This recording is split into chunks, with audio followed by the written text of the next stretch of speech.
Gambling has become the safest bet. Gives you the burgers like, oh wait, I just traded quickly Samsung. Thank you very much. Boom, done. But then you have the Legends group, with The 300K a month. They force-fed SpaceX into every pension fund that they could, and they get their money out of that. I find this is financial rape. Then you don't want an AI brain. You want AI muscle. Screw AI brain, man. Nobody cares. Nobody trusts the brain. We're sending PDFs to China. Let's say that we're giving $200 to the person in the comments that give us a good name. Okay, Let's go. let's go. Yeah. Because it's hard. We thought about many Wow. things. No, but it already started, huh? Okay.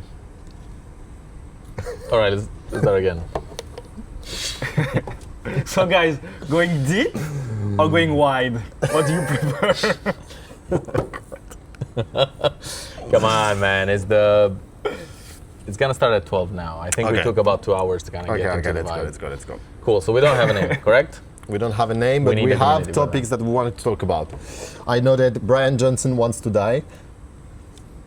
Korean investors I have get some liquidated. Uh-huh. Everything about the AI brain hype, you know, people developing their context engine. SEO GEO has made a talk about this during the last AI Thinkers event. And to finish, linear vision about product development. Amazing. Thomas.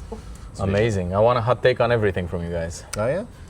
Cool stuff. So Bryan Johnson, right? He wants to die. I think Well, one of that's the. more for you, man, huh? So that's true. So I'm a nerd that is now immersing himself into healthcare and longevity, and I'm seeing it from a perspective, a product perspective and a development perspective. So I'm no healthcare expert, all right? And the deeper I dive into this thing, the more I understand why Bryan Johnson is almost dying from a stomach eating disease. Yeah. It is funny. It came from a question from our co-founder. You know, he said, "Look, let's test as many biomarkers as possible." Us not knowing really what the hell biomarkers are, even like what are they? Now you have a general aspect, right? But you have no fucking clue what truly they mean. And you go deep into it, and I'm not gonna geek out too much over it. But turns out we sort of attach these antibodies to proteins, and then we shine light on them, and then the machine makes the info. And our thought was like, wait a minute, we just read through light? Like, what the fuck is this? And you just get some random numbers at the end that you can run through LLMs. Now, if Bryan Johnson would have done that, maybe he would have discovered his stomach disease a little bit earlier. Just kidding, of course. But this is like a part philosophical, part technical question. I know that your opinion on longevity is not as the same as mine. I believe we should earn some money and live as long as possible, but you're kind of on a different vibe, right? Well, it depends, you know, if you can live healthy, of course, but the reality is I think that a lot of people are going too far, you know, they're not enjoying life anymore, just trying to live a little bit longer and not enjoying their early days. So what did Bryan Johnson miss that you didn't? It seems like he went down the classic, he's no product guy, he's no developer. I mean, not to brag too much, but we're product guys and developers here. If he would have approached this from a first principles perspective, he would have known that this is not a complete picture. Whatever he does there, drawing blood, doing some random stuff through He's not clinics, doing that anymore, is he? probably not. But that's He's like He's only going doing back that as a 7 communication years, tool, come on guys. No, but It's an the thing is, influencer. he has, He's an influencer. He is an influencer. he's an influencer, all right, but he has a huge capital and he spends a lot of it on his sells- on health he and sells supplements. advices and stuff like He that. sells So supplements. what did you get that he missed?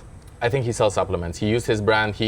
His idea is it's not bad. Like, he needs a worthy cause. Longevity is a worthy cause. Obviously, taking it so far as to have people like Gerard comment on it. Yeah. I think it's a bit rage bait. I think he's doing a good job with Of course, marketing. he's I one think of the best content creators He right is. now. He is. But the fact that he missed it despite his continuous focus, I think tells everything that you got to go back to first principles. One of the things that we've done with this new company that we're starting, which is called Life From, is start from first principles. Like, what the hell does the body produce? What is the data that the body produces? And what can you do with it at scale? Because the main issue is that if you produce too much data, you would have the human bottleneck. Like, what does it mean? And now you have like infinite It's LLMs like when you do a full body scan, Correct. you're always going to find something, and a lot of the time it's not relevant. It just Absolutely. scares you. You need baselines. You need to know what the hell it means, Yeah, what to because do it about depends it. where you come from and all your genealogy, right? Like if you don't study Massive. your personal conditions first. Correct. Okay, that's the thing. So you think that AI can really help people check into that in the early days and like build a sort of supplementation process But measurement is broken. Like Okay. first things first. Like AI can diagnose as of yet. Even if you say that word, you'll get like stoned to death. So forget about diagnosis. And you can't create custom medicine as of yet, at least not for the general public, because you'll get stoned to death again. So the only place you can go is at the top of the funnel, where the refresh rate sucks, because you only take what? I haven't taken my blood since I was like 20. That was a long time ago. I'm not gonna reveal how long, but a long time ago. It was for. It was ages. It was for a particular type of test. There was. And I haven't done it since. And nobody wakes up in the morning saying, "Yeah, I'm just gonna poke myself right now. I'm just gonna draw some blood." And nobody does that. Yeah. You only do it if you're sick, if something's wrong, or if you're this ultra high optimizer, ultra sort of specific. Nobody does that. So refresh rate is a problem. Then is a quality of data problem. And then it's sort of a correlation problem, because you have too much. You need to start making connections that probably in the past it was impossible. So that's in a nutshell, like where we focus right now as a newbie. Like, again, I'm not a healthcare expert, so I'm looking at this with fresh eyes. With regards to this guy and his quest, I think he basically changed culture. I was at All In podcast, Summit last year. Ooh. And he was invited there, right? Okay. It's why I brought a bottle as a token of of proof. So the whole audience just clapped a stand up for him. He didn't even say anything, and everybody was mind you, only Elon produced the same result. So that tells you something. People want to. I mean, they are. He has a huge following. People kind of vibe with the cause. You wouldn't clap if you don't feel like, okay, shit, I actually want more time on this earth. I want to give more time to people I love. What the hell do I do about it? At least he's doing something about it. So that's my stance on it. Don't you think that it's a little bit weird that people are even more depressed every year now, and they want to live longer at the same time? Like, people are not happy anymore, but they want to live more. That's what I don't understand. Like, why don't you focus on being happier instead of trying to live longer? But there is a spiritual case in what he's doing too. No, it's just you cannot live forever without a spiritual cause like pushing you forward, and maybe that's what he was trying to do with his girlfriend. Like, this is the contrary and take a little bit, but that has helped him a lot to give sense to his life, because I'm pretty sure even if you were perfectly healthy, at a certain point where you didn't have anything to live for, you would die. That's true. Death in multiple realms of human existence exists. Like, you can live biologically but die in every other form. True. That's the thing. True, it is true. But would you invest? Would you drop? Let's just say you have expendable income. Would you drop? He has. Let's just say you're gonna take it tomorrow and you're gonna spend it on this. Would you spend it on this, on your loved ones? Would you spend it more on yourself, your loved ones, or all of you together? Because it's like interdependent. No, I think it's, when you have the money for it, it's really important and really worth it to spend it on like baseline, improving your health. Like, okay, I'm gonna draw my blood. What am I missing long term? Maybe not every day, like he's doing blood tests, whatever. But like saying, I take it 2-3 times a year. Yeah, I'm missing some vitamin D, whatever, and you take the right thing, at least to improve your baseline level of healthiness. Oh, it's 80-20, like It's everything. 80-20, Come on, like the people that I don't know. I wake up at 5:30, I take the cold shower, and then at 12 I'm finally ready to work, and then I go to sleep at 9. I don't drink alcohol, never. I don't take coffee because come on, it's too much. I don't want to eat that much because come on. But I agree with you. It's we're in Europe. I don't do it because it's already hard to do it. We're stuck at the base of the funnel, like. But guys, I should go to a doctor, whatever, to just draw some blood and get some test results. You know what's weird? Doctors, like, come on, who go to doctors anymore? Like, really? You know what's funny? I care about my health and other people's health and my loved ones' health, and I don't do it. That's even why we even started this whole thing. I don't know if it's a user experience thing, meaning it actually genuinely sucks. Who wakes up saying, yeah, an MRI today? Yeah, fuck, let's do it, man. So let's how do it are you with my going to do friends. it? What's the solution? What's the solution? I think in reality, you can't compel people to do invasive tests realistically speaking, at a high frequency. I think passive absorption of information is probably the only way. The more you can get passively, the better you get at refresh rate. This is useless. It could be, to a certain extent, helpful in the whole grand scheme of things, but I think you need more stuff following you around in your home. Let's just say in your home, right? Most of your existence, at least half of your day, at least, if not more, happens there. Most probably refresh rate could be there. You go to the toilet, you expel a lot of liquids. That is information. I saw a story that they are photographing your poop, your shit, and like it gets AI analyzed and it's telling you, oh yeah, you've eaten too much fat and. So this is the future, getting AI like slop about your poop. Like, come on, guys. It is. No, really. Like, this made me think of this, this Gaussian curve where you say, oh, yeah, the guys that don't, low IQ, high IQ, they're the best ones. Just eat nice. No, exactly. You need to do all the supplements. Exactly. Just eat nicely. This is the same thing. What do you have to say about the Italian guy that eats pasta every day, that takes 12 hours of sun every day and still lives longer than... No, but it's true. The blue zone, they don't exist. No, because we have people, I think, that are missing on some very basic things. Like, okay, do you have social contact? Do you live in a place where you don't have high cortisol? All right, now you triggered me. Now you triggered me. People living in the middle of the city, waking up at 5 because of the noise, going in the metro for 2 hours a day. Because they're stuck in the matrix. Yeah, no, but you shouldn't care about all the other things to optimize your health if you're already suffering from this kind of problem. So many easy things you can take care of before. Come on, if you live in the center of New York, do you think that you can be healthy if you live 24/7 in the center of New York? Well, it's impossible. If you're rich and you live near Central Park and whatever. Yeah, if you're rich, you don't spend your entire year in the middle of New York. So coincidentally, I've traveled quite a bit, and Europe is getting older, right? So it is true. It's a privilege that we can even get to 80, 90, whatever. In parts of Italy, even more.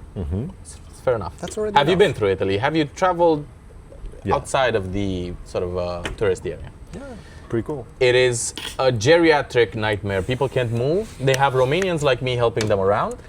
It's basically you need extra 4 pair of legs, extra 4 pair of eyes. But they live already. They live a lot But that's better. not. But longevity is not only about like reaching 90. Is actually not having your life drained out of you. So I think what people mean by longevity is probably like about 4 or 5 things. I want to be able to grow old and play with my kids, and not actually sort of run out of breath when they run around and go like fuck, I can't keep up with these guys. Yeah. I need like 5 people hired to take care of me, lift me out of bed. That it's is more the about most important aging well than aging long. 100%. I think that's why everybody clapped. But yeah, I mean, we can.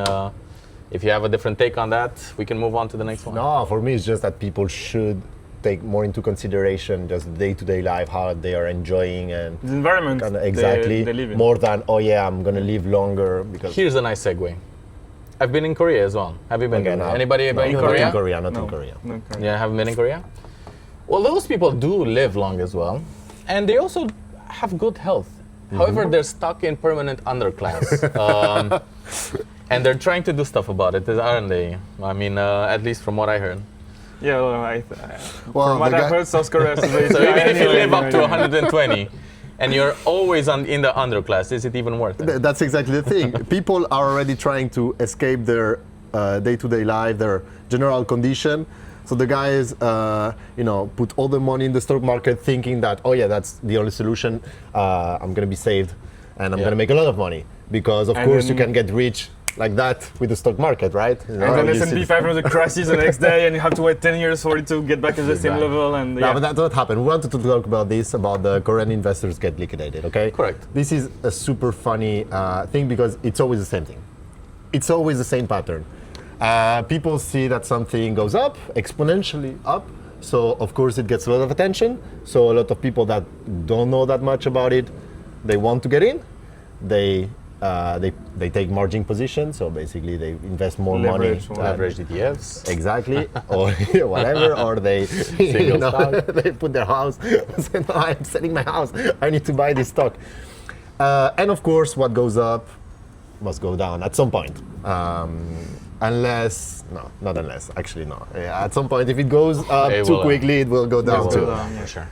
And the thing is, all these guys, I believe that they know that they're playing the game. Most of the people, we come from also, we spend a lot of time in crypto. Most of the people, they know that they're gambling. It's just that gambling has become almost the safest bet. It's funny. Correct. It's funny, It's a norm like, now. how can I make a lot of money? Oh, actually by gambling. Yeah. That's how I can maximize my Yeah, the risk odds reward. everywhere else It's crazy. are bad. Yeah. And that's what I think that's happening in Korea, and a lot of people getting liquidated, but it's happening everywhere because people now are like, oh yeah, I can go to work, yeah, but I know that I'm not going to make a lot of money. I'm going to get stopped because I cannot just climb the social ladder that way. I can become an entrepreneur, but it's super hard, and AI is taking my job. It's true. I could do illegal things, but I don't have any more testosterone left, so I won't. So now I can just only gamble from my desk. Question. That's the only thing that. Question. That is true. So what I loved about what you said is that, yeah, it is probably odds, when it comes to odds, is probably the less risk you can ever take, ironically. It's funny, yeah. However, there's a cultural component. I mean, I've been there, and I've seen women manage families' money. Mm-hmm. And it's like the pride that men have to earn it kind of transfers to the wives, which need to manage it and keep it. So, your value in society is determined by how well you manage it. Mm-hmm. And they've become, I think they even have a name for that. I forgot. I mean, they call them aunties, I think. And they have like a Korean alternative, a name, which I forgot right now. And they trade almost constantly every day. They talk at the dinner table. They gather up with the little kids, together. And you have these like mid-aged women. Middle-aged like, Korean women are doing retail. How is their stocks doing? And they go in and out of a position multiple times a day because they leverage a lot. And obviously, the multiples are there. Swings up and down, mostly Samsung, and there's this SK, right, or whatever. Yeah, that's the thing.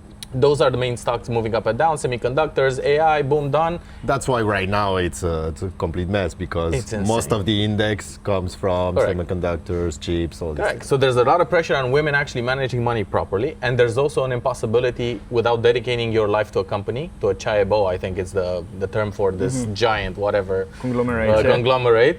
Without dedicating your life, basically. Exactly. Well, generally, you need 25 years there to even have a decent enough end of life, which is not dying in poverty or something.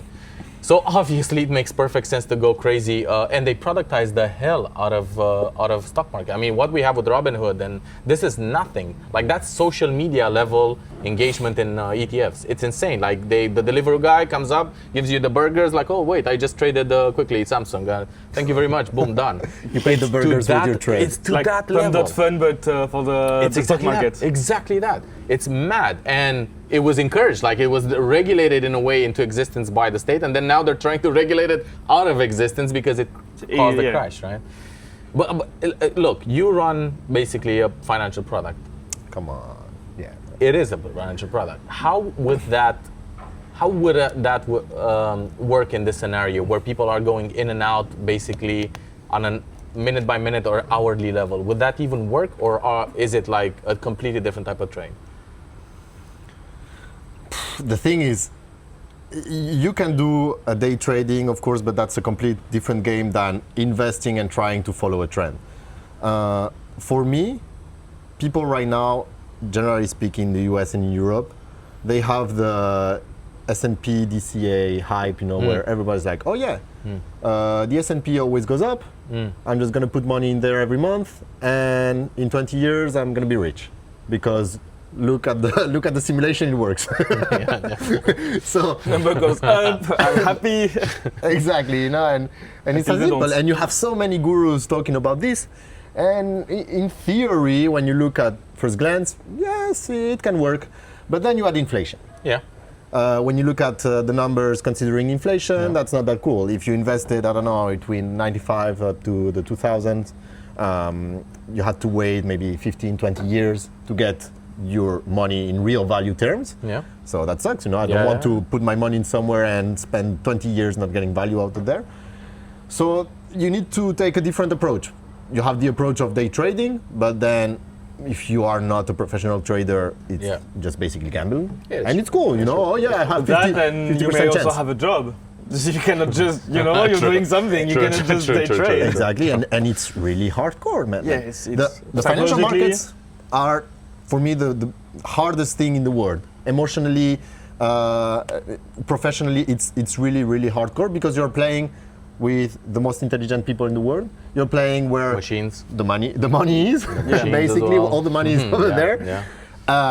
So it's really hard to beat the market. And actually, when you look at the data, that's all right. How does Zen say then beat the market? Because you promised me that I would. I didn't promise you there are anything. no promises. This is not financial advice, by the way. I was trying to get you in trouble, but you've evaded that. So that's good. That's good. Nah, but you have different things. What we do, Piero and I, we have some basic strategies that are super simple, which are momentum-based strategies. And even with that, the problem is that you need to understand how does the strategy work. Let's say, okay, we do momentum strategies. So we have a bucket of tickers, 50 companies that are well established, really big, and let's say that we're going to look at the 4 most performing companies in that bucket of the last month or the last 3 months, depending. You can do back testings and you can see what performs the most. So we do that, and every month you take the most performing assets in that pool of tickers.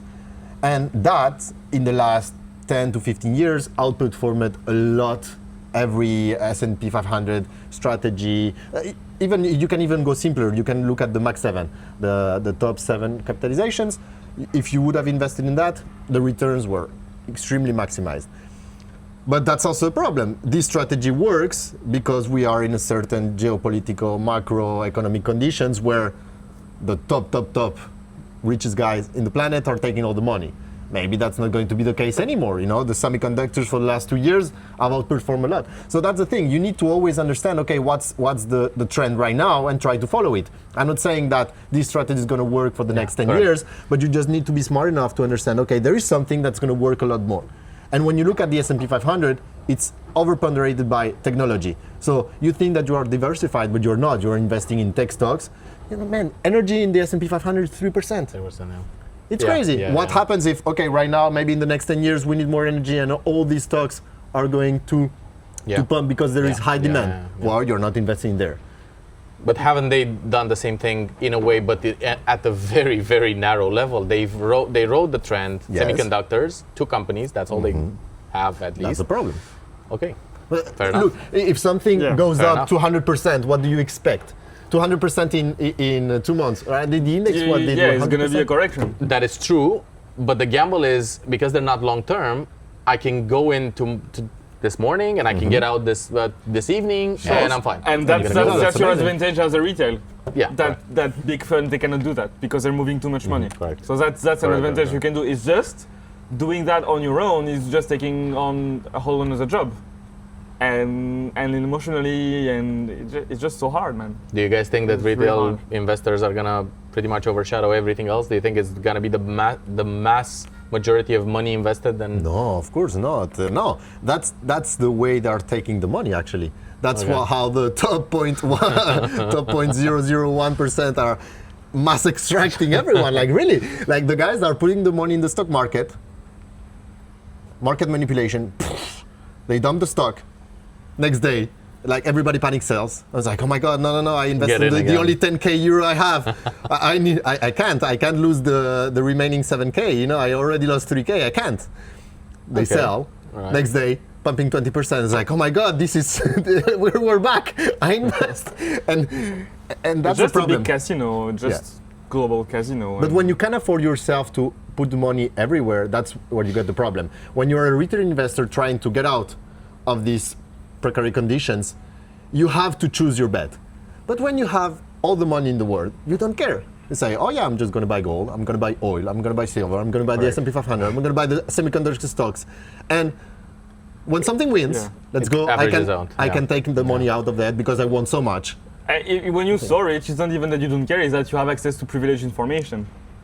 Also, at that level, maybe there is just another way you have access to privileged information, and you can time your bets.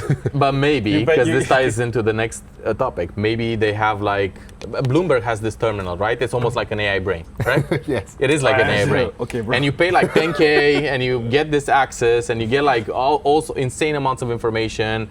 And everybody says no. It's because they have proprietary data, and they have these market shifts that nobody has. And Is that true? Like, well, someone did they in this make an world, AI brain? Someone in this world has a lot of privileged data, and apparently they are benefiting a lot from Do that. not name names. Do So not name names. why do you pay the Bloomberg terminal?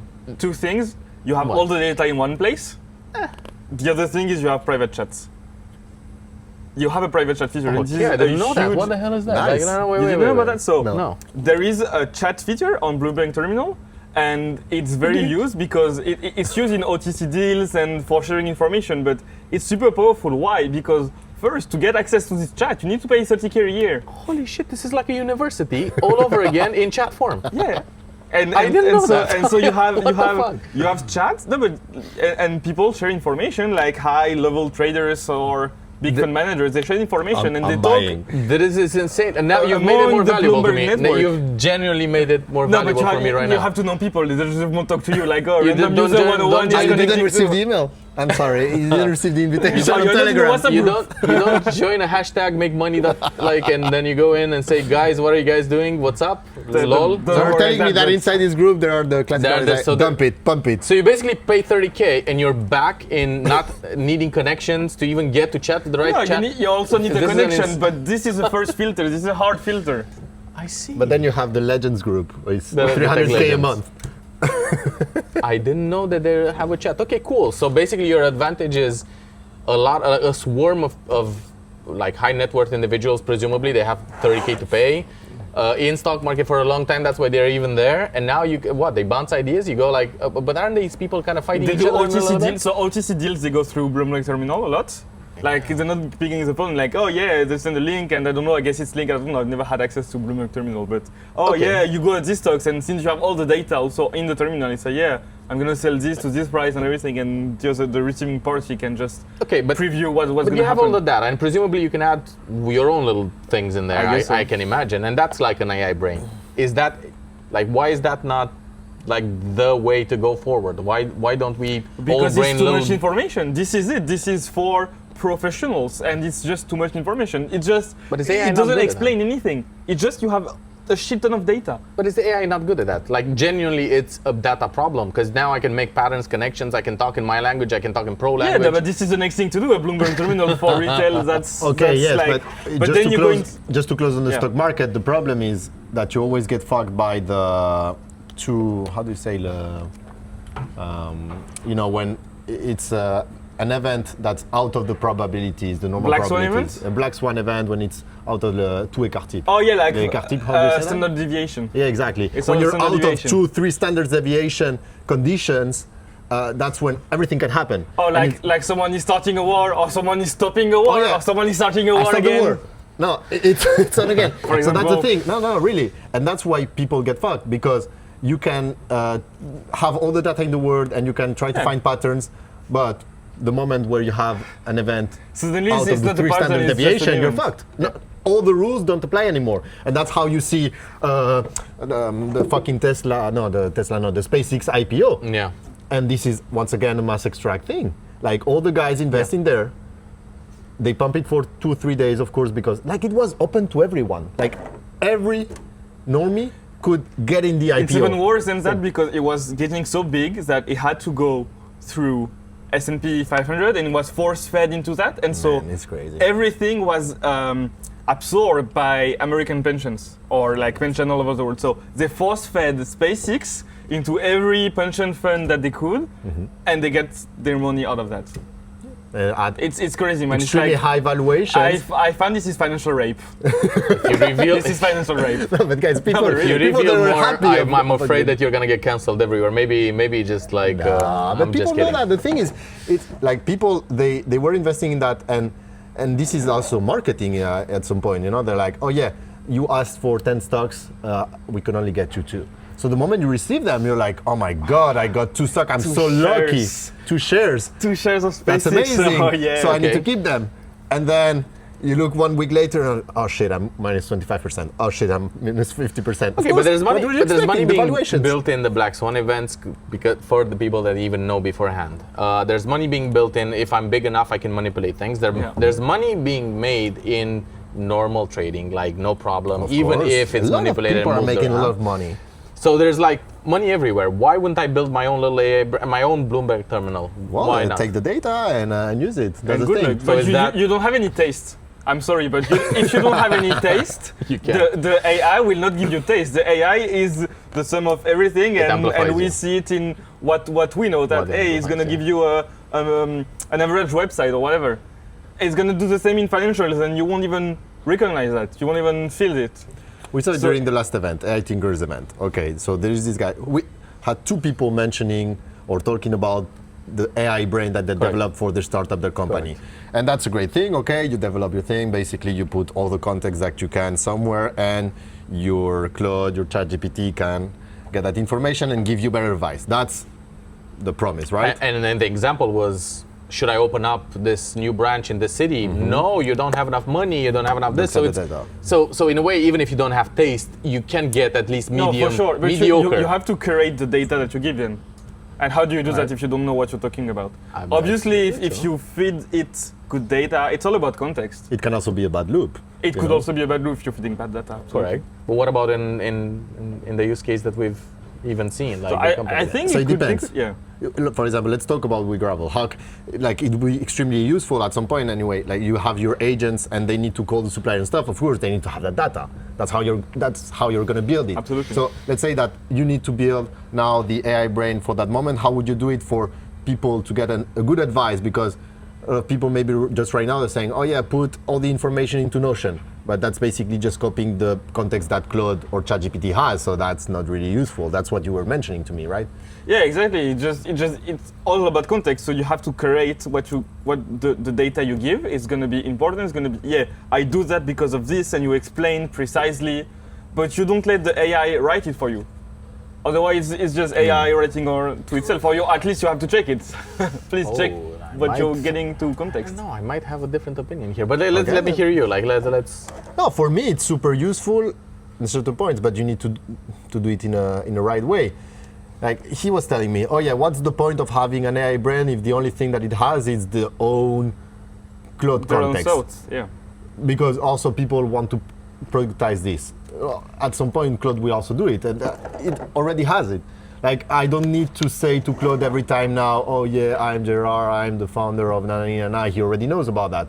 So if I'm just making a simple AI brain, that's not really giving me any benefit. But what I could see about the AI company brain was, yes, it has access to all your tools, but we are talking now about the integrations.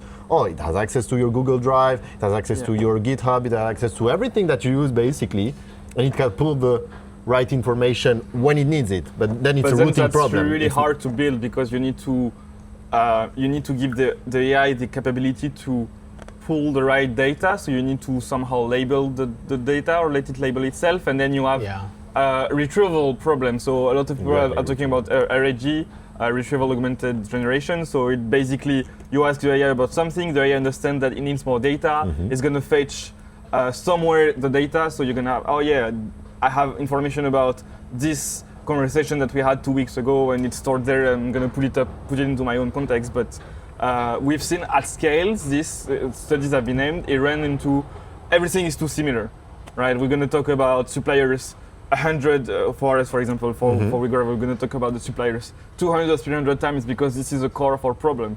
The AI doesn't know how to differentiate this conversation from one another because they're very similar, but it's only in the detail that it differs. So how do you get the right data to the AI? And it is still the topic of research. That's exactly why I would wanted to disagree. Yeah, if you just have a conversation, you're pulling exactly the same from the same knowledge base, almost the same sort of data that everybody has. Okay, you're adding your small slight contribution, but it's nothing sort of spectacular. That's why probably the one token that your company produces that nobody else has is the iteration token. So what do I mean by that? If I run a loop right now, imagine that, and my co-founder is already on it, and it works. Like for example, website. Let's take the website, right? WeGravel. I put PostHog on WeGravel. I get sort of JSON and I get the recording. That's cool. I take that piece of information. I put it maybe in Flash. Flash looks at all of the video, all of the data, and starts drawing a conclusion. Oh shit, your CTAs are shit.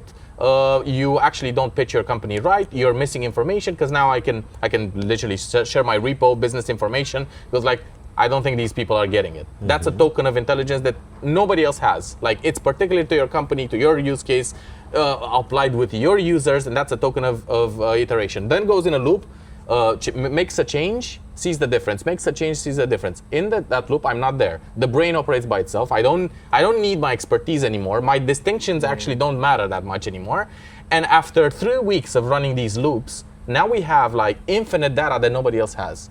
Changes, reactions from the greater audience. It's like, for example, with regards to health, it's like me gathering now raw data from everybody's blood, and suddenly I can make new inference, which that doesn't exist.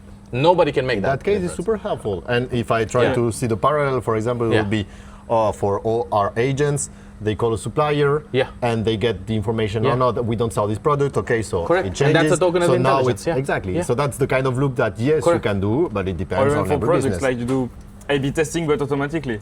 So basically, you're changing CTLs or you're changing the prompt of your voice agent, so it can present the info in different way, and you see how much conversion you have. You took yourself a little bit out of the equation because you're the bottleneck most of the times for an LLM. Okay, you took it, you allowed it to sort of run loops for infinite data, and now when I ask, should I open up in Barcelona? It's 10 times more insightful than, oh, how much revenue do you have? Oh, sorry, you can't, because general knowledge says, unless you have this cash flow, sorry, man. And everybody gets a no. Unless, an entrepreneur takes a risk, everybody says a no.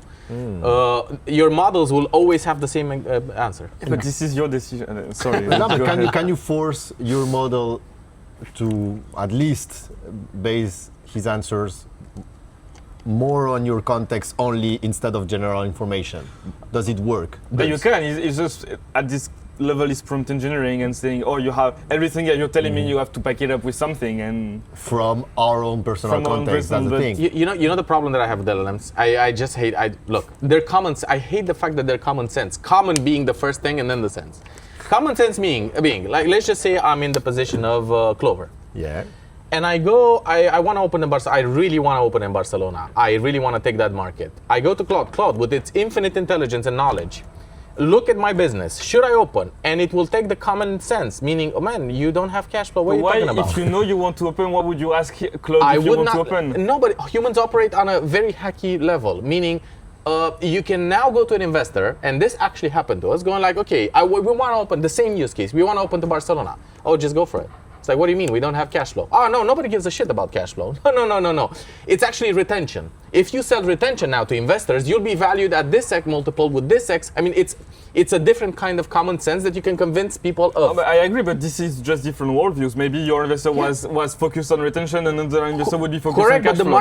But the market appreciates the value of something based on perception. So if I sell you the perception, and to 100 investors, the perception of retention, and everybody agrees it's worth 10x multiples, open in Barcelona, what are you doing? Get in debt if you have to, because retention is the most important metric. And now I suddenly chose a metric by which I'm judged. And by the way, Elon does that, Jensen does that, everybody chooses a metric. Tokens consumptions. Who gives maybe it's garbage tokens. Maybe you've made a model that is insanely wasteful. No. Token consumption. And now I judge everything by token consumption. 1 billion tokens. And Claude would never say that. Claude goes common sense. Oh, you don't have money. Screw you. And you can add all your company. You can add data points. You can add even loops, and it would not get out of the common sense. That's my problem with that. Yeah, but if you put in the context that retention is worth 10x, then he's gonna tell you, yeah, you should open a branch in Barcelona. Go in depth if you need to. It's gonna tell you that. Like, it's not dumb. It's not dumb, but it's gonna agree with it. But then you cannot distinguish anymore because it's just gonna agree. So you cannot ask it a comment say your pure uninfluenced opinion, because now it's a statistical model. But that doesn't exist. An influenced opinion according to who? But no, because it's written on the internet. You would presume that Claude has all the knowledge, and based on everything, he takes the best decision because it knows everything. But no, because that's the whole problem. At least, of course, it's a problem. Of course, it's a problem. The problem is in the word best. The problem is in the word best because it's best according to who. And you have so many worldviews, exactly. and if you don't and you inject get your own psychosis, that's why. Hello, Claude, should I do it? Of course you should do it. I don't think I should do it. Of course you shouldn't do it. You are insane. You would get to jail. That's why. That is a useless intelligence. It's useless. So the brain is shit. No, because the brain is not to take decisions, right? The brain is not to take decisions. The brain is only to It's only cognition. No, to operate on a task that needs more information. That's a big problem. Because for me, the goal is not to use AI to take these kind of big decisions. The more is, okay, how can I automate as many tasks as possible so I don't need to get more employees when I'm just starting my startup and I don't have money. I just want to automate all this process. Let's take for us, okay, I want to handle this order. I need to call the supplier. I need to call the dump trucker driver. Well, an AI can do that, but it needs to know first how. So you need to map your process perfectly well, all the steps. So you also first you need to know that process because a lot of people are trying to start a company without knowing. But then you don't want an AI brain. You want AI muscle because that's almost digital muscle. Oh, maybe, yes, muscle, you want AI muscle, right? Yeah. They're just an engine, but you are at the wheel. You set the direction. Let's rebrand it. AI muscle hype. AI muscle. Screw AI brain, man. Nobody trusts the brain. Nobody trusts the brain. It can work in certain conditions for certain things, but I think that people should focus on the Let's take your SEO and GEO stuff. You want to talk about that? Well, for the context, because also we need to explain to people the context. Okay, so we run the AI Thinkers chapter here in Valencia, and so we see a lot of demos. We see a lot of demos coming on, and we also did one last time, this week. So people talk about the AI brain, that's why we wanted to talk about this during this podcast. But we also did one talk. We started this project called We Gravel. It's basically a kind of marketplace beginning for construction materials that targets the small orders, the landscapers, the small contractors in the US, in Florida. And we want to automate all of that using AI agents. AI voice agents that are going to call suppliers, also email agents, close the leads. You know, someone is looking for topsoil in this place, or you call the supplier. Actually, we need to talk about another thing too that we discovered yesterday. It's amazing. I need to show it. I love it. So we started this, and as I'm a direct response marketing guy, I'm used to just everything. Every time I start something, I run it on ads because I want to see if the model works. So we started with the Google Ads, of course. Okay, I'm looking for gravel in this city. Oh yeah, you find your ad, you go to our site, and you can place the order over there. But of course, right now, making ads is super expensive. And also, I don't want to only depend on ads. I want my own generation system. It's going to be free, so I can also work on other projects. Because let's say that I spend $1,000 to get a client that's going to bring me $1,500. I'm making $500 on that sale. But if I get this sale for free, I can do 3 sales. I need to do 3 sales coming from ads to make the same benefit, so I need to work 3 times more, or I need to put agents to work 3 times more. So I prefer to have an engine that's basically driving me sales for free. So we went to the SEO GEO thing that we didn't know anything about it before because we always worked on ads, right? And so we talked with this guy Sebas, who is working on CreceRank, and he showed me this thing. Okay, it gives you a lot of advices. List your thing here. You need to have your company mentioned on Reddit. You should get backlinks from these kind of pages, and that's great. But we wanted to do something better, and that's when we found out about programmatic SEO. And these guys like, okay, let's go. We're going to create thousands of pages for every city, for every CTO power. Yeah. Exactly. And he did that, and it was amazing. And I don't know exactly how he did it because he ran some tests, to verify. Well, at first I did for every zip code because we have prices for every zip code. That's our big moat. That's our big strength in the market is that we have a price for every project for every zip code that we serve, and I started to do a page for every project for every zip codes, and as you can imagine, that was many dozens of thousands of pages. But that was just too much because you're in Miami and then you do 200 meters, you're a different zip code, it's going to be the same price and the same shit, and nothing's going to change. So then you just do it to the city level, and that makes a lot more sense. My price is in Miami, my price is in Tampa, in Orlando, wherever you. But you did some cool stuff for Google not to consider you a thin page. Exactly, because this is a big trap with AI generated content. It's like if you do thin content, it's like duplicated content. Google considers you're spamming basically to get more impression, and it's going to penalize you. It's going to put your pages away and not reference them, not index them. Mm-hmm. So you really try to avoid that. In the end, it's just giving real value to your customers. Yeah. And we do that by giving a real price for each city, and then more information. We do have this structural advantage, that's the thing. That's why programmatic SEO works also on a thing. Like a guy was posting on LinkedIn in the comments was saying, oh yeah, to have this kind of results, you also have a structural advantage. Otherwise, the LLMs wouldn't cite you that much because we got a lot of citations. We had like 200 citations in the first 2 months. Yeah. But it's also cool on a user experience level that I go in Tampa and I open the website and it will find exactly, in my neighborhood or maybe in my city, a service that seems like it's like 50 kilometers away. Although obviously that's sort of almost like an arbitrage. Yeah, it is. It is actually. It's just that arbitrage. we are the middleman actually doing that work. Correct. We find the local suppliers because it's best for us, of course, because we make better prices. You don't need to transfer it that far away. So it's also better for the client. The thing is, it looks like, oh yeah, it's made for me because this is specific needs, so it converts a lot more. But made for me is amazing. It's like a custom, almost the first step to custom interfaces that we have is almost that. Like first information and language, and then imagery, and then more and more like basically based on the type of I need top soil in Tampa, and then you go on the page, it's Tampa, or your soil is like that because it's very dry, so you need to add this amount of topsoil, or you can order it from us, it's already priced. Exactly, but that's brilliant because that takes geography, that takes like metadata, that takes prices, that takes a ton of information. It's like topsoil for Gerard. It's like, oh my God, this is for me, guys. I need to buy it. I think we're getting there. I think we're getting there with LLMs that are creating artifacts. Most probably soon enough. Instead of going on a website, you go like, okay, just they should do it for the restaurants. Boom, on your Google business profile, you're looking for pizza. This thing is like, this pizza is for you because it has salami and you love salami. And I'm going to put like 3 olives for you because you like olive but not that much, and this amount of pepperonis. And but the questions like, are you afraid that Google is going to pull the rug on your strategy because this is a cat and mouse game. Like you figure out a strategy, Google wants to take it down. I know like a few months ago, people were doing this hack with LLMs going, summarize this page, do this, do that, embedded in the sort of buttons, and they cracked down like massively. I don't. The thing is, if we abuse of creating too many pages, you get the point. Like a lot of the people. thing, if you abuse to not get any services in front of your customers, your potential customers or the users, Google is going to penalize you. But Google doesn't have an interest in penalizing you if you are providing value. Correct. And that's what people need to think about it. Like what structural advantage or how can you reprocess data that it's not shown in a good way for users?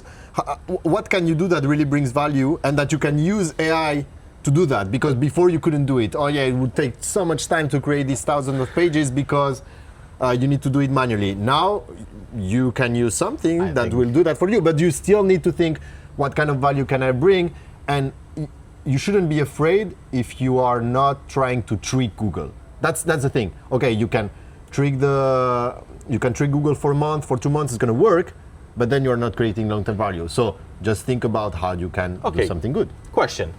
I have a different take here. Yeah. You already positioned yourself, guys, as like mass producers. Like literally, you've made a factory. Yeah. You put the very good ingredients inside, so not the crap doesn't come out the other end. It gives you a value to the customer, but it's still mass producing.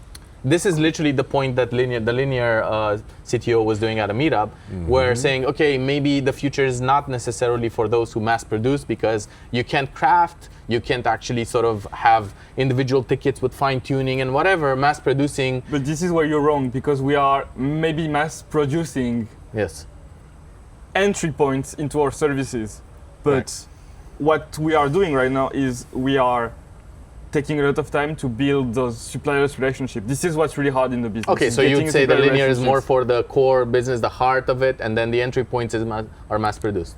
I think linear's like Thomas' vision is more about the product. It's like, okay, you are developing a product instead of trying to develop 100 products or 100 apps that have no meaningful value and trying that at some points one of them will work, or trying to make $100 with each app. Focus on a real problem, a real pain point, and then solve it. And that's okay. That's where I agree level, with him. Of course, at the surface level, you can't disagree with that. It's impossible. It's always in the details. The details being, I'm now a young entrepreneur. I'm our colleague Hero, right? I'm 19. I want to make it. Times have changed. I can't actually drop all of my attention into one thing because I don't understand product market fit. I don't get what ideas are good or not. I don't get it yet. So I need to learn. How would you learn if you're not mass producing and testing with $100 here, $100 there? But that's where you need to understand the time frames. That's the test. It's going wide first, Okay. You cast your net. Okay. You cast the net and you see what sticks, what doesn't, what fits also in your personality, what are your strengths and not. And once some things or 2 or 3 things, I don't know, sticks, well, you go all in on them. But to get into the experience loop also, you need to get the feedback, because when you're starting, you don't know what people need or how people are going to react. So as you can mass produce and create different things, you get into different feedback loops. So you're feeding your brain with a lot of experience super fast. But for me, the thing is, now with the LLMs and how fast you can produce, you get into different time frames. For example, let's say, okay, we start this thing with WeGravel, we ship this new feature or this change on the landing page. Well, you still need time for users to come and to get the data. It's not because you can ship so fast now that you should. Okay, I push this new version, now I need users. And you see that with Google Ads. Okay, you spend $50 in Google Ads per day in this city. Well, you're gonna get all the clicks, and you say, oh, let's go, I'm gonna spend 500. No, because there are no more clicks. There is not enough commercial intention. Okay. So you still need this time, even if the LLM can do the work for you super fast. You still need to get the feedback. So one keyword that I remember, he said, no, I still believed in the value of craft, meaning, you need to take your time for the details and refinement. And I think we already seen that with the Industrial Revolution. So we started with the guy in a corner who could wield metal and could do these beautiful horseshoes and whatever, and it was like a piece of art. But then the industry came, it's like, okay, fuck the details, screw the quality materials. I don't give a shit that you spend love and you give love to this thing. I'm gonna make a million of them and put you out of business. And the moral side is, hey, wait, no, both can fit in the economy. No, just leave the guy in the corner. But the reality of the industry is like, I'm gonna kill you. I'm gonna destroy you most probably by unit economics. I'm gonna destroy you by distribution because I have a machine, right? The machine destroys you. This is happening with software as well, right? I mean, you would argue that designers and whatever, if you were properly financed, you would get in craft. You'd be the guy in a corner shop selling to the whole world, fortunately. However, you take the craft. The craft was the differentiator, the user experience, the quality code, the scalability. But if now I'm coming up with a machine that maybe is like, okay, loses the craft, but then scales and drops the value of a SaaS by a factor of 100, and I can sell you for $1, won't I win anyway? And won't tools like Linear be an edge case for these artisans? Let's just say the artisans of software, which will never disappear, but will never be the dominant either. It will never disappear. I have many thoughts on what you. Yes, tell me. You build software, so. So first, I'm not sure what the artisan made before are better than mass-produced things that we do now. All right. That's one thing. I have some ideas about that because I'm a UXer. Okay, all right. But he also built systems. You wrote code by hand. Yeah. There was a beauty in that. There was and people took so much pride in architecting things as simple as possible with 3 lines of code replacing 3,000. Yeah. And when they saw AI writing 3,000 instead of 3 lines, they lost their mind. And they were firmly they were rebels against it. Fuck this shit. I'm gonna take AI down. This is slop. And it's never going to be maintainable. It's not going to be secure. Guess what?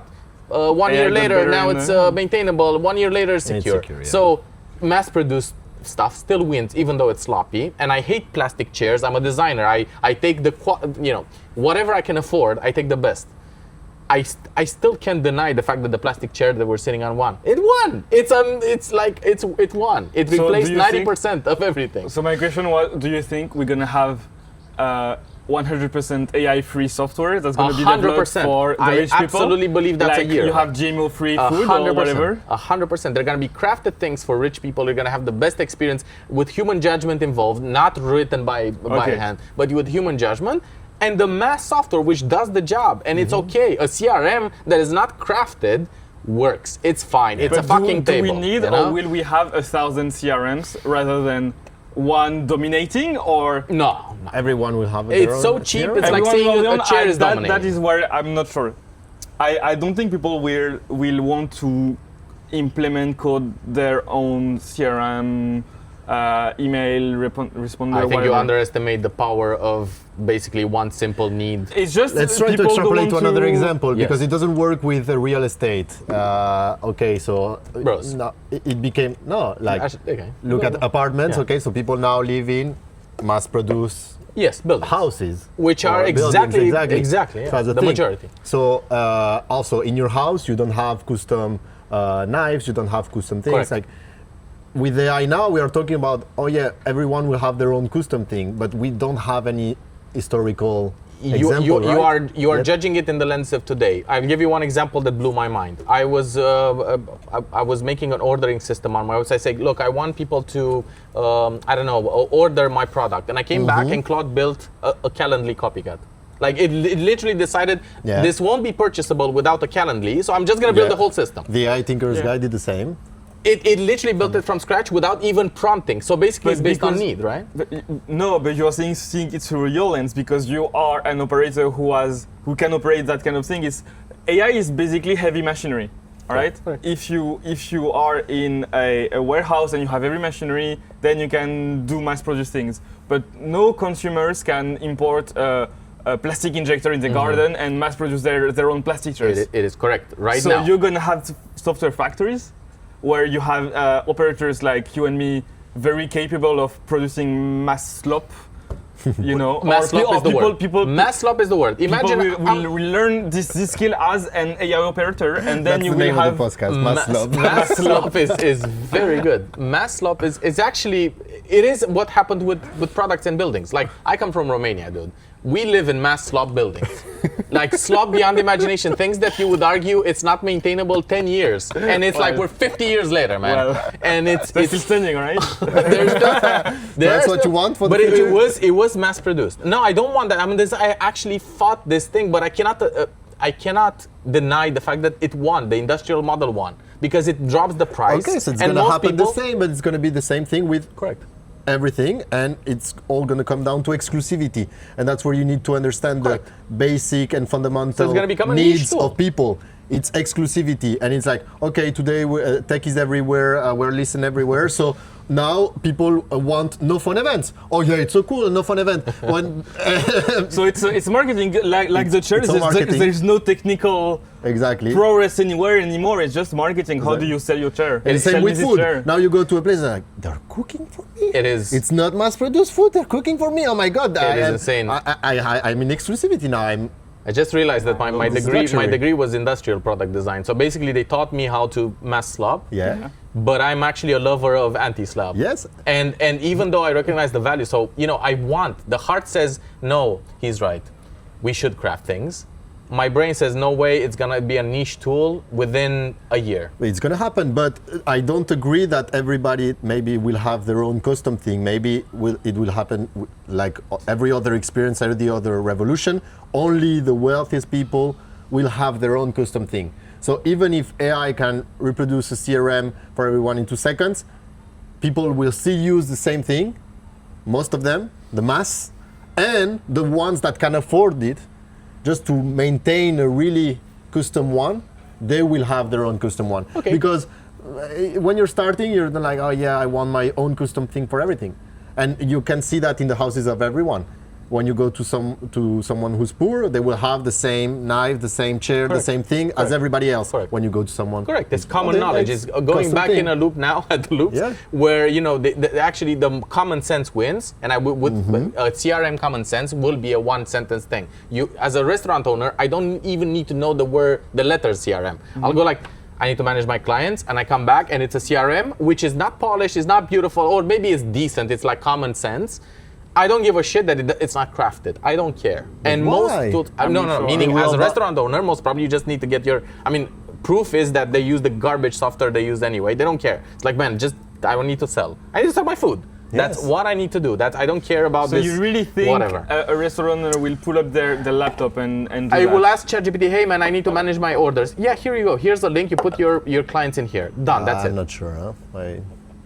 I think that they will use what up to people a point, build. yeah, but Well, look, if this happens, it also means that the development cost and the maintenance cost are so low that it will just make sense for some leaders in CRM to maintain the best ever product and to sell it for nothing. It's so it will be like, why would I create this when I can just buy it, like the It is cost is impossible. so small. Exactly. It is Economies of impossible. scale. Economies of scale It is at a impossible. certain point. They will just sell it to you for $1, One and they don't euro care. is going to be less than your cloud subscription. Exactly. I have the perfect answer for you because Okay. we're running our agency. Yes, we also have an agency based on exactly this premise. We've built, basically for our entire existence, software that is the SaaS prototype.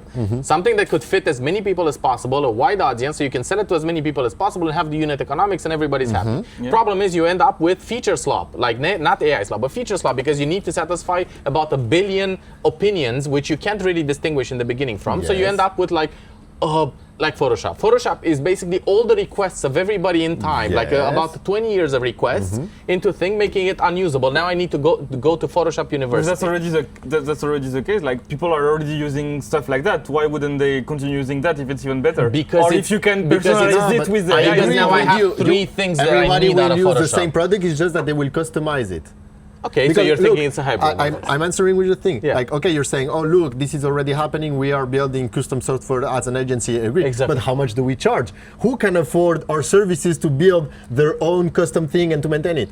But that's the thing. But that's now because production is hard still. Yes, but if once it's not Once it's hard not hard. and expensive, Yeah, then you will an have intern will someone say- like Linear that will be able to sell No. the best product management tool, and they will be able to sell it for $1. No, an Or intern. even An less. intern will say, "What do you need? Yeah, I need a whatever, man. It's the CRM is live. Okay, That's basically it. so basically you cannot the cost of developing your own software will go as low as a subscription 100%. to 100%, LLM. even all right. lower, yeah. When you that and you can craft software for 1 million people, you can go even lower at this point Exactly. because you can have with I don't know a couple of subscription. You can do However, it for look that at many Apple, iPhone. Disagree. Look at Disagree, iPhone. disagree, Look at the completely iPhone. disagree. Imagine tomorrow they Completely can disagree. create the iPhone and they can sell it for $10, man.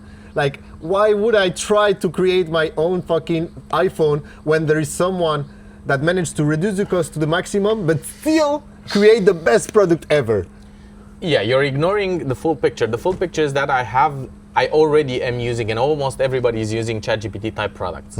So you have a chat. Chat is the ultimate in entry point to everything. And now this chat has the ability to not even like spin something up without me even caring how and where it's from. I don't even give a shit that I don't want to go and search for the best software. I don't want to go and judge between Linear and Jira. Oh, Jira has like 5,000 more, like it has Confluence. it Yeah, has the this. AI will do it for you. I do not give a shit. If the What AI I is want- smart enough to deploy and maintain everything, it's smart enough to understand that it's going to cost you less. I genuinely think you're gonna, and this subscribe is to a something. perfect market for them. I genuinely say, I have a problem. What's your problem, man? I need to coordinate the people in America with people in Spain.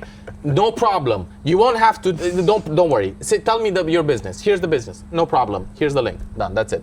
And this actually falls into the subscription because the tokens of creating 5 pages with very specific use cases is nothing. It's not like an iPhone where I need now. I mean, maybe if iPhones would be a prompt, yeah, I wouldn't buy an iPhone. I don't give a shit. It's like, what do you need? I need to. I don't know. I need to talk to my mom, man. Here you go. It's that. I talk to my mom. Yeah, but talk to your mom right now. okay, it's good. But Yeah. He predicts the end of software, basically. It No, is already happening. Let me But check the thing is, ETF if you- software. How is it doing right now? you're never going. If you're a restaurant owner, let's say, and you need your clients, whatever stuff, you're never going to be able to inject quality of life features that because you don't think about it, because you don't approach it at all. But someone who has time and experience in creating software for this use case they're gonna be like, yeah, I want to do it like that. I have an opinion on it.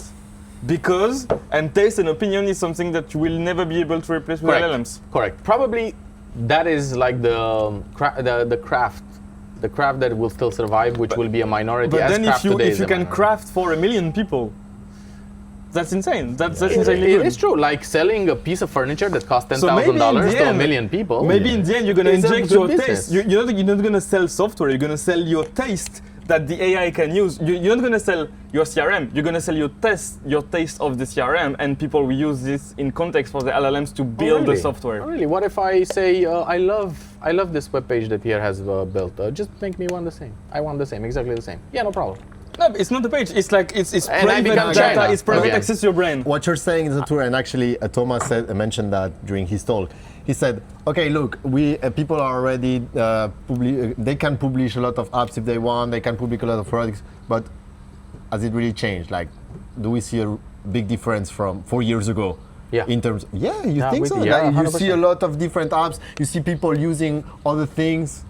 The market, first of all, the market, because you're in. Look, the thing, software ETF is at the same levels than 1 year ago, and it's but almost all-time high. Like, I think we're gonna go. gonna be We're gonna make smaller. a full circle now. First of all, regarding the stock exchange and the crashes and the up and down, everything is perception, correct? The price is perception. It's not No, real. revenue is not perception. They are. Well, what about they are- projected revenue, which is what an ETF in Well, that's what leverage they're ETF? doing. Well, Like, yeah, they are but that's projecting imagination. even better. That's imagination. That's not real. That's not real. That's not real. That's imagination. Well, some of it can be manipulated too with paper gains, of course. But If I price now SpaceX, I price it on a 10-year sort of projection, which implies them hitting their targets, going to the moon. It's all imagination. Investing in a startup. Do we? Yeah, I think Will we it's go to the 2 moon? minutes, and okay. So investing in a startup, I'm investing in your potential to reach a market. Yeah, it's all imagination. It's all it's a deck. It's a freaking it's deck, a deck. with a product that has 0 users most of the time. So it's all imagination. Yeah. If now my perception about software is, even if you put all of the effort, your taste and your whatever, and I'm not educated enough to appreciate that, like most consumers of highly crafted objects or buildings are, most probably I won't give a shit. How much does it cost, Pierre? No, but you don't understand. We curated this view. It's the best view you're gonna have. How much does it cost, Pierre? It's $10,000. Yeah, I'm gonna go right why would now. it be 10,000? I'm just kidding. I'm just Okay. saying Right. that it's a Because price I that was- is higher than saying, yeah, whatever, man, do what Pierre has done. Yeah, but it's not exactly the same. I just press enter and it's done. Yeah, I don't care. I'm out of here. So No, I was more thinking about, okay, let's say I have an enormous experience creating crypto websites, all right? Correct.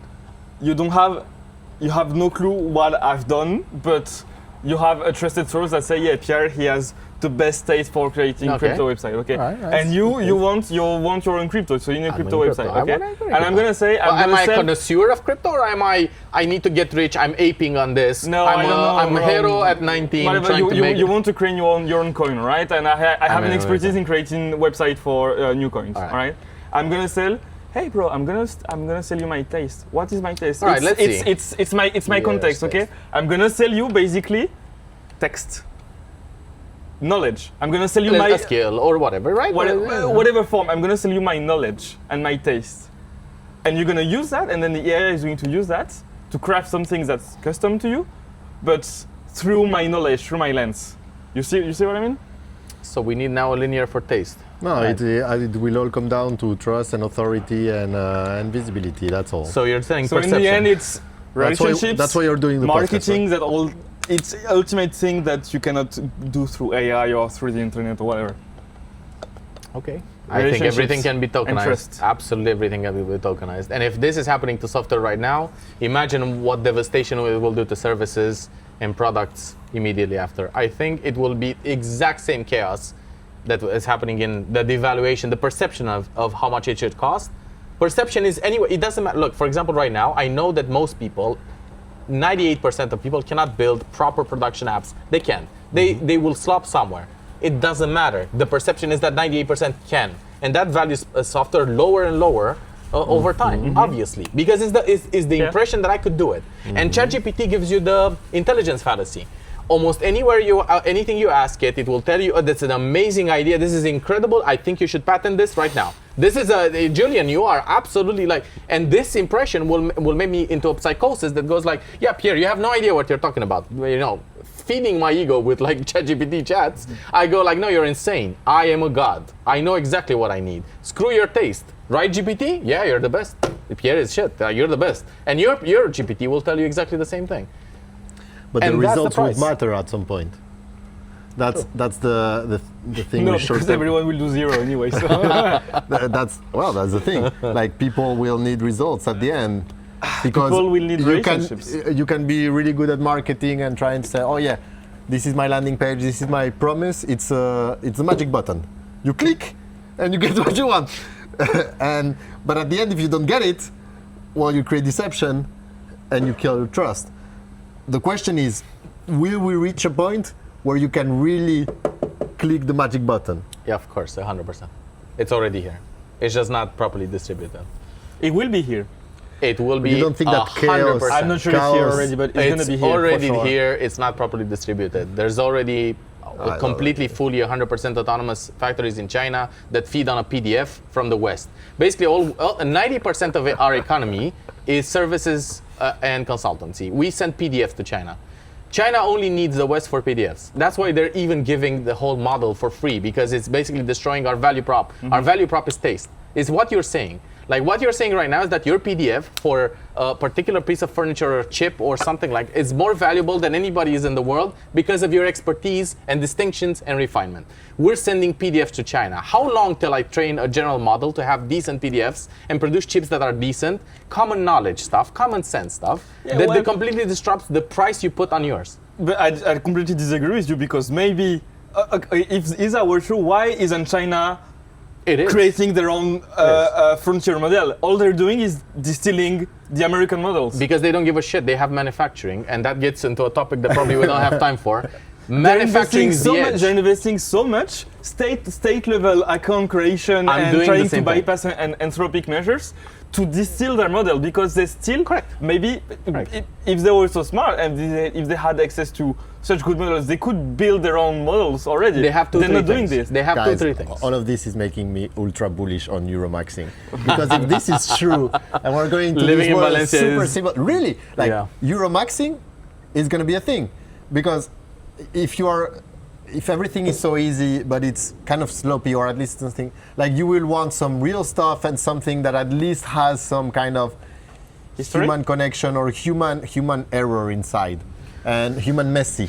Like it needs to be messy. Like you don't want to live. We have a lot of world messy where here, so everything is- that's for sure. That's for sure. We'll win. right? We will win. No, but in the end, the relationship is good. They are going to matter, like you said, even to get out of LLM psychosis. Like you're gonna go to your friend and it's gonna put you to slap in the head and bro, what are you doing? Because you still have basic needs, you know. Like human have two goals in life: survive and reproduce. I'm already going towards survival. Yeah, I'm already pivoting towards that. So are you pivoting towards sex robots? Software. Are you pivoting towards sex robots because it's going to be sloppy I'm and just- you're going to let's like just that? say Or? It's gonna be so easy. You can I do that. want more years to your life to do whatever you want, man. Maybe you go to hookers. I mean, it's just up to you. It's just Or more you years. You take all the subscriptions on OnlyFans. Like, how is it possible? Like, look, even that, it's the counterparty of what you're saying. Like, porn is everywhere. It's so easy. It's accessible in 2 seconds. But people still pay for a relationship a with the creator or a virtual, OnlyFans. because it's custom for them, and it's I found it, and somehow it's specific. Yeah, for you're me. looking But again maybe through a there's going to lens. be online girlfriends, No. OnlyFans type, and No, they're going to no. be AI generated videos just for you, bro. No, the proper analogy that you need with OnlyFans is yes, you know, it worked. SaaS, old school SaaS is the old OnlyFans. It worked, subscription worked, they got fucking rich. Now there's an influx of, there's an oversupply of OnlyFans, so it's getting harder and harder for them to act because the perceived value is now low. They need to either go crazy extreme. They need new acquisition channels, like I've seen OnlyFans chicks convert through a funnel in real life. They go in a coffee shop, they they become a barista, and they say, hi, I'm on coffee shop, and it's like, oh, I can see this chick right here that is actually real, not just a random chick. Exactly, because and this is what OnlyFans is selling you, is relationship. This is why it's going to survive. Correct, but the overpopulation of models now drop the price to and the demand to such a low extent that they need to go crazy to acquire. So that means a SaaS would disagree, need to... because you want to have your relationship to this particular person, not just a random girl that you find on OnlyFans. You see what I mean? But you gotta find them and first. people are ready But you to... gotta find them first. You gotta find them. Like, you how gotta do you find them, but once you have them, once you're hooked up to someone, you should put OnlyFans as the fourth topic there. Once the dopamine with someone is here, you are ready to pay a lot of money to have more and more and more. And if this bro is so bearish on software, he just go to stock market and short the software ETF. No, because you should open a farm here in Valencia. You should. I will short. You will short. But I'll look first on Zensei to see if it's a good idea. Who is in the software ETF? Let's see. Like, this is the great thing, because you have it doesn't speak the truth. It doesn't speak the truth. Palo Alto Networks, Microsoft, Palantir, CrowdStrike, of course. Salesforce, Of Oracle. course. Okay, What do you think about But that? they're not creating SaaS, most of them. Okay, so you are not They're bearish all. on software. But they can be or like replaceable. Okay. Hey, why wouldn't someone create their own copy of Windows? I can't. Is that worth it? Because That Windows. How low can you go? Because Windows is not only a software product; it's a combination of services, support. HubSpot. Do you care about HubSpot? DocuSign. Do you want DocuSign? DocuSign. Check check its. Let's check There DocuSign. are 10k people. There are 10k people working at DocuSign. What are they doing? We don't know. I think Signing documents all day. That's the service. That's the service. The chart of DocuSign doesn't look very well. The chart of Yeah, DocuSign well, is it doesn't look not being since followed 2021. here. Yeah. No, it's hard. it's not. It's hard. It's a hard. It's hard. It's a hard chart. It's a hard chart. It's a hard chart. Oof, -6% yesterday. Okay. Ah man, this I is think funny. again a wrap up, because we're approaching an hour now, would be AI brains don't work. They just feed you slop. No, it's AI muscle. It's AI muscles. You need AI muscle. And Right. you need to be at the wheel. You need to be at the Instead of living for 200 years, try to live a little bit better right now. wheel. Longevity means a lot of different things. Years to life matter, but life to years also. Craft will not disappear, but it will not be mass products. Okay. There will be mass slop. There will be mass slop, and probably that's going to be the norm. Like you eat your plastic fork with a plastic plate with the IKEA furniture and all of that stuff. Well, if you are releasing something new, if you have money to spend on that, that's good. But money isn't real. Money isn't real. You're basically spending money to get attention. So attention is real, right? Attention is real. And so we maybe should start investing in AI-free that. agency for the rich people. Agency, Alright. every event, AI-free guaranteed every country. software. We probably can Every agree. country, yeah. like European Union. Probably let's can go. agree that Korea is insane. Nah, it's a Korea- nice representation of the general state of people. The thing is, Korea is just a huge bet. It's like over leveraged on semiconductors. I but the love whole, that. the whole That's a country big is problem. over The Leverage. conclusion, I love Gerard's conclusion. It's less risky to go in those things than any other option in life currently, which is insane to think about. We'll talk about that during the next episode, the gamification of the world. I think it is so It's interesting. It's a huge. Everything is gamified now. Okay. It's amazing. And I think that's it. Yeah. By the way, talking about gamification, if you guys want to find a name for the podcast, $200. Julian's gonna wire you $200. I'm gonna pay for it. It shouldn't be AI slop though. So Oof, that's gonna be hard. that's gonna man. be a hard one. Yeah. Why don't you ask ChatGPT for the Yeah. name of the podcast? Apparently it's so good.